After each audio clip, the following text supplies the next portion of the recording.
Israel పాలస్తీనా మధ్య నెలకొన్నటువంటి యుద్ధ పరిణామాలు ఇప్పుడు పశ్చిమాసియా అంతా వ్యాపిస్తున్న పరిస్థితి కనబడతా ఉంది. నిజంగా ఈ యుద్ధం తాలూకు పరిణామాలు ఏం జరుగుతున్నదంటే పూర్తిగా దేశాల మధ్య యుద్ధానికి దారితీసే పరిస్థితులు కనిపిస్తూ ఉన్నాయి. ఎస్, ఇక్కడ పాలస్తీనాకు మద్దతుగా ఇరాన్, లెబనాన్, సిరియా లాంటి దేశాలకు సంబంధించినటువంటి మిలిటెంట్ గ్రూపులు పనిచేస్తున్నాయి. అయితే ఈ మిలిటెంట్ ఉగ్ర స్థావరాలపై ఇజ్రాయెల్ దాడులు చేస్తూ విరుచుకుపడుతోంది. ముఖ్యంగా సిరియాలోని డెమస్కస్ రాయబార కార్యాలయం వద్ద ఇజ్రాయెల్ చేసిన దాడిపై ఇరాన్ తీవ్రంగా స్పందించింది. ప్రతిగా డ్రోన్లతో ఇజ్రాయెల్పై దాడి దిగింది. ఇవాళ ఇజ్రాయెల్ మళ్ళీ ఇరాన్పై దాడులకు పూనుకుంది. సో ఈ నేపథ్యంలో పూర్తిగా యుద్ధ వాతావరణం నెలకొన్న పరిస్థితి. అయితే ఇక్కడ ఒక ట్విస్ట్ ఏంటంటే ఇజ్రాయెల్ జరిపిన దాడిని ఇరాక్ సంబంధించినటువంటి ఇరాక్లోని ఓ భూభాగానికి సంబంధించినటువంటి ఇరాన్ ఉమ్మడి స్థావరంపై దాడి జరిగింది. ఇదే ఇక్కడ కొత్త ట్విస్ట్.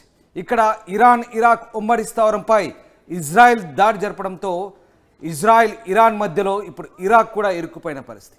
అసలు ఏం జరుగుతుంది? పూర్తిగా పశ్చిమాసియాలో యుద్ధ మేఘాలు కమ్ముకుంటున్నాయా? ఇదే జరిగితే మూడో ప్రపంచ యుద్ధానికి దారి తీయబోతుందా? ఏం జరుగుతుందనే పరిణామాలు మాత్రం పూర్తిగా ఉత్కంఠను రేపుతున్న పరిస్థితి. అయితే ఇజ్రాయెల్ చెప్తుంది ఏంటంటే గాజాలోని ఉగ్ర స్థావరాలపై తాము దాడులు జరపమని. అయితే దీనికి సంబంధించి తాజాగా ఎయిర్ క్రాఫ్ట్ ఫైటర్ జెట్లతో బీట్ హనన్ ప్రాంతంలో దాడులు చేశామని ఇజ్రాయెల్ చెప్తోంది. అయితే ఓ బాంబరు స్టెరోట్ యార్డు నగరం వైపు పొరపాటుగా దూసుకెళ్లినట్లు గుర్తించామని ఇజ్రాయెల్ చెప్తోంది. ఓవరాల్గా ఈ ప్రాంతం అంతా కూడా ఇరాక్ రాజధాని బాగ్దాద్ సమీపంలో ఉంది.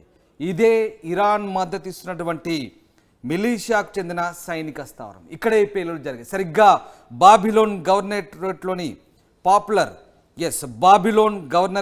పాపులర్ మొబిలైజేషన్ చెందిన సైట్పై ఈ అటాక్ జరిగింది. ఈ అటాకే ఇప్పుడు పూర్తిగా కొత్త చర్చకు దారితీస్తుంది. ఎందుకంటే ఇదంతా కూడా ఇరాక్ ఉమ్మడి స్థావరం. అయితే దీనికి సంబంధించి పూర్తి స్థాయి ఆధారాలను ఇప్పటికైతే ఇరాన్ సంపాదించలేకపోయింది. ఒకవేళ నిజంగా ఇజ్రాయెల్ దాడికి సంబంధించిన ఆధారాలు కనుక దొరికితే తాము మాత్రం ఎట్టి పరిస్థితుల్లో ఊరుకోమంటూ ఇరాన్ హెచ్చరిస్తున్న పరిస్థితి. ఎస్, మనం ఒకసారి ఆ దృశ్యాలు చూస్తున్నాం. ఇరాక్లోని ఉమ్మడి స్థావరంపై ఇజ్రాయెల్ దాడులకు సంబంధించిన దృశ్యాలు చూస్తున్నాం. అలాగే ఇజ్రాయెల్ విడుదల చేసిన వీడియో కూడా కనబడుతోంది. ఇక్కడ ఈ సైట్ సంబంధించిన దృశ్యాలు మనం చూడొచ్చు. ఒక్కొక్కటిగా ఎక్స్ప్లెయిన్ చేస్తాను. ఇజ్రాయెల్ దాడి తర్వాత దృశ్యాలు మనం చూస్తున్నాం. ఎస్, మొదటగా ఇరాక్లో ఉమ్మడి స్థావరంపై ఇజ్రాయెల్ చేసిన ఈ దాడి ఏదైతే ఉందో ప్రస్తుతం ఇదే హాట్ టాపిక్గా మారుతున్న పరిస్థితి. ఇక్కడ ఇరాన్, ఇజ్రాయెల్ ఈ ఇద్దరి మధ్య ఏదైతే యుద్ధ వాతావరణం ఉందో ఇక్కడే సరిగ్గా ఇరాక్ చిక్కుకుపోయింది. ఎందుకంటే ఇజ్రాయెల్ చేసిన దాడి ఇరాక్లోని ఉమ్మడి స్థావరంపై చేయడంతో ఇప్పుడు ఇరాక్ను కూడా కెలికినట్లయింది. ఎందుకంటే ఇరాన్ ఇజ్రాయెల్ మధ్య ఇరాక్ ఇక్కడ చిక్కుకుపోయింది. ఇది ఉమ్మడి స్థావరం. ఎస్, ఇక ఇజ్రాయెల్ దాడి తర్వాత దృశ్యాలు మనం ఇక్కడ ఒకసారి చూడొచ్చు. ఇదైతే మిలీషియా స్థావరంపై జరిగినటువంటి ఉమ్మడి ఎయిర్ బేస్ అంటారు. ఇక్కడ ఉమ్మడి స్థావరం. ఈ స్థావరంపై జరిగిన మిసైల్స్ దాడిలో ఏ రకమైనటువంటి డ్యామేజ్ జరిగిందో ఒక్కసారి మనం గమనించవచ్చు. ఎస్, ఇక్కడ ఇజ్రాయెల్ విడుదల చేసిన వీడియో చూడొచ్చు ఒకసారి.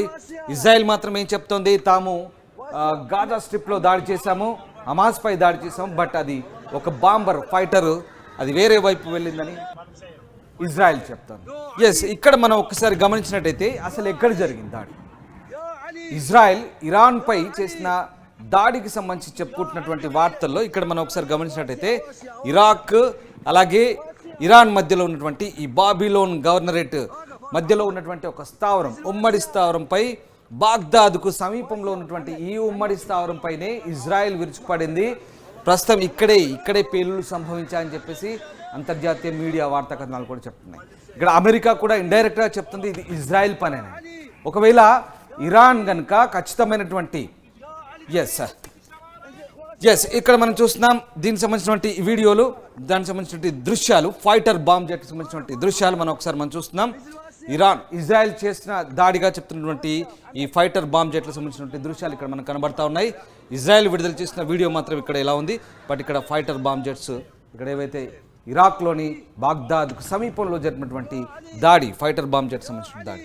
ఎస్, ఇది సో మొత్తం మీద ఇక్కడ ఇరాన్ మాత్రం ఖచ్చితంగా చెప్తుంది ఇజ్రాయెల్ సంబంధించినటువంటి ఆధారాలు కనుక దొరికితే కనుక ఖచ్చితంగా ఊరుకోవము, ప్రతిదాడి చేస్తాము, చాలా తీవ్రంగా ఉంటుంది అని చెప్తుంది. అలాగే ఇరాన్ విదేశాంగ మంత్రి కూడా చెప్తున్నాడు ఇవి మిసైల్స్ కావు, పెద్ద దాడి కాదు, అవన్నీ ఆట బొమ్మలు లాంటివి, జుజుబి అంటూ కొట్టిపారేస్తున్న పరిస్థితి. చాలా తేలికగా చెప్తున్నారు.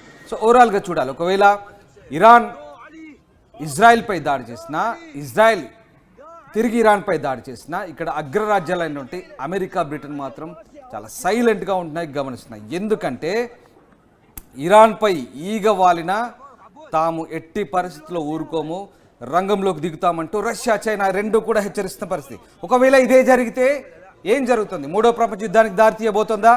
అగ్రరాజ్యాలన్నీ పాలు పంచుకుంటే ఏం జరగబోతుంది? పశ్చిమాసియాలో నెలకొన్న ఈ ఉద్రిక్త పరిస్థితులు, ఒకవైపు చూస్తున్నాం యూరప్లో అటు రష్యా ఉక్రెయిన్ మధ్య వార్ ఇంకా 2 సంవత్సరాలుగా కొనసాగుతూనే ఉంది. తాజాగా మిడిల్ ఈస్ట్లో ఈ రకమైనటువంటి యుద్ధ మేఘాలు కమ్ముకుంటున్న పరిస్థితిలో ఒకవేళ అగ్రరాజ్యాలు కనుక ఇన్వాల్వ్ అయితే మూడో ప్రపంచ యుద్ధం తప్పదా? ఇదంతా కేవలం ఊహాగానాలకే పరిమితం అవుతుందా, లేదంటే నిజంగానే ఇన్వాల్వ్ అవుతాయా? ఒకవేళ నిజంగా కావద్దనే కోరుకుందాం, అయితే కనుక తీవ్ర పరిణామాలే ఇక్కడ మనకు వెలువడే అవకాశాలు కనిపిస్తున్నాయి. తీవ్రమైనటువంటి పరిణామాలు మనం చవి చూడాల్సి వస్తుంది. మూడో ప్రపంచ యుద్ధానికి కనుక ఈ పరిస్థితులు దారితీస్తే ఏం జరగబోతుంది? శాంతి సామరస్యాల పరిస్థితి ఏంటి? అసలు ఏం జరగబోతుందని ఉత్కంఠకరమైనటువంటి వాతావరణం, చర్చ అయితే కొనసాగుతుంది. నిజంగా అలా జరగొద్దనే కోరుకుందాం. ఇక్కడ శాంతి సామరస్యాలు వెలువరివాలి. నిజంగా ఈ దేశాల మధ్య ఆ రకమైనటువంటి సంబంధాలు, మళ్ళీ సత్సంబంధాలు నెలకొనాలని కోరుకోవాల్సిన పరిస్థితి ప్రస్తుతం నెలకొంది. ఎందుకంటే ఇజ్రాయెల్ ప్రమేయం కనుక ఖచ్చితంగా తేలితే ఊరుకోమంటూ ఇరాన్ చెప్తుంది. ఇరాన్ కూడా చాలా బలమైన దేశాల మద్దతు ఉంది. రష్యా కావచ్చు, అలాగే చైనా కావచ్చు, ఈ 2 దేశాలు కూడా ఖచ్చితంగా ఇరాన్కు వెన్నుదన్నుగా నిలుస్తామని చెప్తున్న ఈ పరిస్థితుల్లో మరి ఇజ్రాయెల్ కూడా అత్యంత ఆధునిక ఆయుధ సంపత్తి కలిగి ప్రపంచంలోనే వన్ ఆఫ్ ది బెస్ట్ సంపత్తి కలిగినటువంటి ఆయుధ సంపత్తి కలిగినటువంటి ఇజ్రాయెల్ కనుక తన టెక్నాలజీని వినియోగించి ఖచ్చితంగా మళ్ళీ ఎదురుదాడులకు దిగితే ఇరాన్ ఇజ్రాయెల్ మధ్య ఎలాంటి వార్ జరగబోతుంది, నిజంగా ఇది ఎలాంటి తీవ్ర రూపం దాల్చబోతోంది, ఏం జరగబోతుందని ఉత్కంఠ నెలకొంది. చూడాలి మరి ఏం జరగబోతుంది. నిజంగా శాంతి చర్చలు జరుగుతాయా? వీటి మధ్య ఈ సమస్య సామరస్యంగా పరిష్కారం అవుతుందా, లేదా ఇంకేదైనా పరిస్థితులకు దారి తీయబోతుందా? ఇదే జరిగితే ఏం జరగబోతుంది, లేదంటే నిజంగా ఈ వ్యవహారం అంతా సద్దుమణుగుతోంది. మొత్తం మీద పశ్చిమాసియాలో ఇజ్రాయెల్ పాలస్తీనా మధ్య జరుగుతున్నటువంటి ఈ పరిణామాల నేపథ్యంలో ఇదంతా ఒక దేశాల మధ్య యుద్ధానికి, ఈ దేశాల మధ్య యుద్ధాలుగా తయారవుతున్న ఈ నేపథ్యంలో మరి దీన్ని ఏ రకంగా ఈ వ్యవహారం సద్దుమణుతుంది, ఏం జరగబోతుందని ఒక టెన్షన్ వాతావరణం అయితే క్రియేట్ అవుతుంది. వాస్తవానికి ఈ పరిస్థితులన్నీ కూడా సద్దుమణిగి నిజంగా పూర్తి స్థాయిలో శాంతి వెల్లువిరియాలని ప్రపంచ దేశాలు కూడా కోరుకుంటున్న ఈ తరుణంలో మరి ఏం జరగబోతుందని ఉత్కంఠ అయితే ప్రస్తుతం నెలకొంది. చూడాలి మరి. ఇజ్రాయెల్ అయితే ప్రకటన చేసింది తాము ఖచ్చితంగా ఈ దాడులు ఉద్దేశపూర్వకంగా చేసినవి కావని ఇజ్రాయెల్ చెప్తోంది. అయితే ఈ దాడిలో 3 సైనికులు మృతి చెందారు. ఇరాన్ సంబంధించినటువంటి ఉమ్మడి సైనిక స్థావరంపై జరిగినటువంటి ఈ దాడికి సంబంధించి ఇజ్రాయెల్ ఒక ప్రకటన అయితే చేసింది.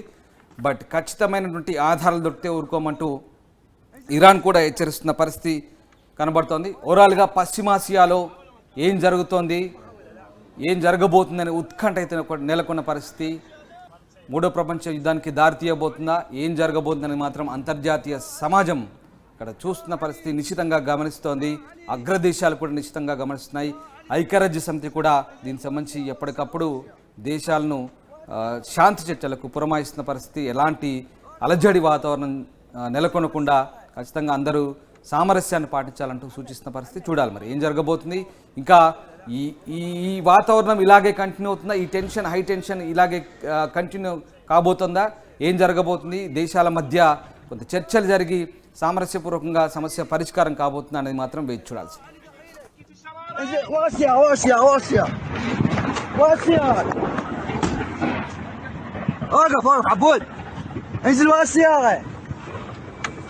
واسيا محمد محاولة ما كان محاولة محاولة لا مو محاولة صاروخ محمد مالي مسير يو علي خرب